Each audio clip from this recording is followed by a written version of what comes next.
G'day guys, I hope you're doing awesome today. I'm going to be doing a film review.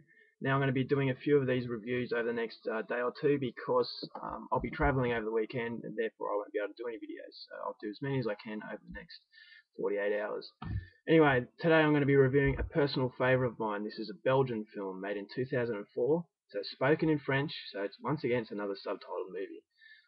Made in 2004, directed by Fabrice Du Welz, who's one of my favourite directors. And this is the horror film, The Ordeal. It's a pretty dark cover art, so I hope you can see it. But yeah, The Ordeal. This is the English title. The Belgian title is Calvaire. Anyway, so it starts off with Mark Stevens, played by Laurent Lucas. Now, Mark Stevens, he's a cabaret singer. He does performances in front of these small time sort of gigs. Like at the start of the film, he's doing a performance in front of this um, crowd in a retirement home. So yeah, they're really old people. So anyway, at the end of this gig, he is going to travel cross country to go to a Christmas party. Now he does this because there's going to be a producer, and he wants to kickstart his career. So he thinks this is an opportunity to meet this producer and hopefully impress him. So he's traveling across this country in a really dodgy van, and surprise, surprise, he breaks down in the middle of the woods. Now it's dark and it starts to rain. And on one of the trees there's a sign saying Bartel Inn, and there's an arrow pointing down the road. So he takes out his map and he's looking around, and he notices a really weird guy looking at him through the driver's side window. So he winds down the window, asks if he can help him, and this guy, all he says is, "Have you seen Bella?" And Mark goes, "Yep, sorry." And he goes, "Bella, my dog, have you seen my dog?" And Mark says, "No, I haven't, sorry." Now, this guy, Boris, who's looking for his dog, is a very, very weird man. He spends most of the film looking for this dog, and it's actually pretty funny. And when he actually finds it, it's not what you expect. But yeah, I'll let you watch to see that for yourself. So Boris goes to walk off, and then Mark realizes that he could use Boris to get to this inn, to ask him if he knows where it is. And Boris does know where this Bartel Inn is, and so he leads him there on foot. And during the journey to this inn, Boris tells Mark to shut up. He has to have his ears open for this dog. It's pretty funny because every time Mark goes to talk, this Boris guy goes, "Look, I told you to shut up, shut up." Now this Boris guy is one of the most bizarre characters in any film. Yeah, very, very weird. Anyway, they get to the Bartel Inn. Mark gets introduced to Bartel, and in the morning, so he spends the night in this inn. And in the morning, Bartel realizes that Mark is in fact a performer. Now, in Bartel's day, he was also a performer, but he's since retired for some reasons that I won't go into. And he's really excited to have a fellow performer in his company. He's a bit of a lonely man. His wife left him. Anyway, he says that he'll treat him to breakfast and he'll fix his van for him because he knows a bit about he's a bit about mechanics. And from that point on, it just gets weirder and weirder and weirder. This is one of the most twisted, messed up films I've seen. I absolutely adore this film. The director, Fabrice Du Welz, awesome atmosphere, a really, really creepy feeling to this film, really dreary. You can tell he's a fan. Well, he actually openly admits in this special interview and the special features that he was a fan of the Texas Chainsaw Massacre, the original. And so you can really tell because there's a scene in this film that pays direct homage to the Texas Chainsaw Massacre. The scene where they're around the dinner table and they're making fun of the woman or mocking her. And there's a very similar scene in this one towards the end. So yeah.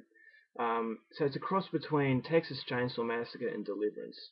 Now there are some very messed up scenes in this.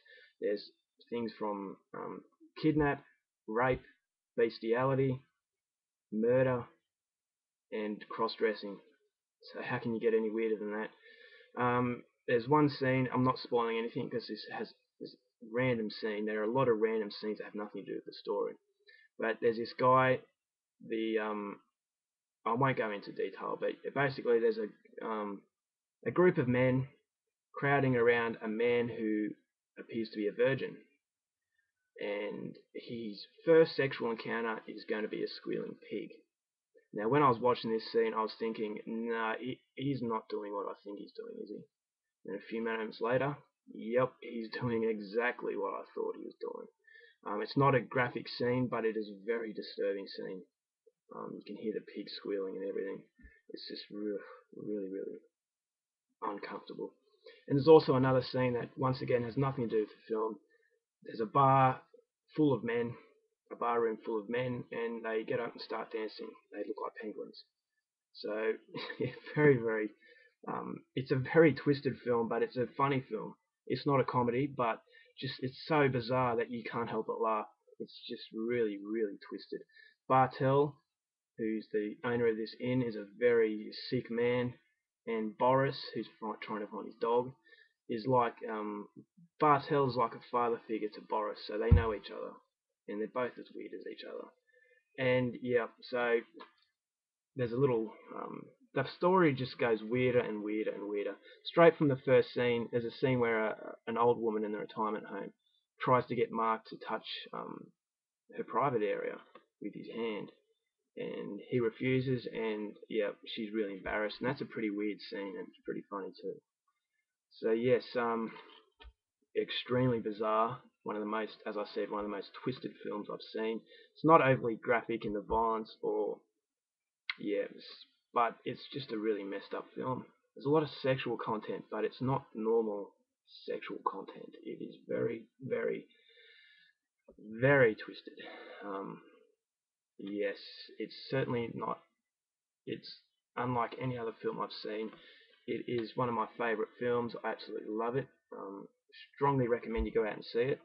Now, Mark Stevens, the main character, he's a very wimpy sort of guy. He he spends a lot of time crying. So I wouldn't. He goes through one hell of a bizarre sort of ordeal. So I can't really blame him. You know, maybe I'd cry in the same position, but I don't know. But it was pretty funny because it seemed like every second he started crying. But, so he's not a hero. Put it that way. He's not very brave, and he crumbles under pressure. Anyway, a very I wouldn't say depressing ending, just a very bleak, um, disturbing kind of ending.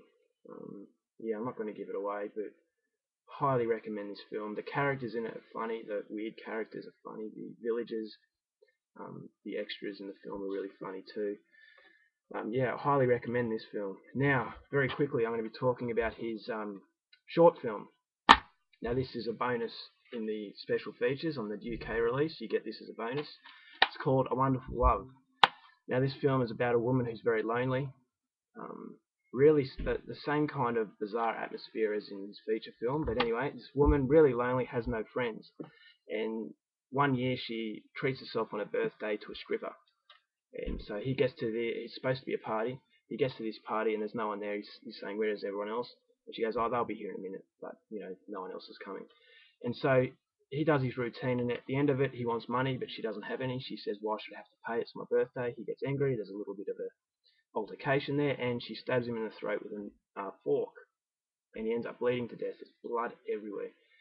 And instead of reporting this dead body, this accident, or claimed to be an accident, you know, it'd be pretty hard to explain how you accidentally stab someone in the throat with a fork, but it wasn't deliberate, if that makes sense. But anyway, so this is a dead body. She kind of panicked. But anyway, this is a dead body. Instead of reporting it, she is going to keep it for company. She sleeps with it. She eats breakfast at the table with this dead body propped up in the seat opposite her, and she laughs when the dead body falls face first into the food. Anyway, she keeps this dead body, and as it's decomposing, the smell's getting worse and worse, and people are starting to notice. And then there's another man who's really weird. There's a local butcher that she goes to, and it's owned by the same actor who plays Bartel in this film, and his apprentice who plays the character of Boris in this film. So they're the two butchers. Now, Boris is a really weird guy. Sorry, the character who the same. Sorry, let me start that again. The guy who plays Boris in this film plays the apprentice in this film of the butcher. And this guy's really weird, like the character of Boris. He's got a really weird head, disfigured. Looks like he's got two breasts on his head. He's competing for her love, and so she's got to choose between his dead body or this guy. And just a really, really weird film. Again, it only goes for about half an hour, but highly recommended if you're into the bizarre, messed up sort of stuff. But yeah, this film, highly recommended. Go out and see it. One of the most twisted movies I've seen, and his short film, which you'll get as a bonus feature on this one. Yeah, highly recommend seeing that one as well. Alright guys, that's it. I've talked for enough. I will do another review in the not too distant future, or very, very soon. Keep a lookout for it. Alright guys, hope you enjoyed this review. Hope you have an awesome day, and I will see you later. Bye bye.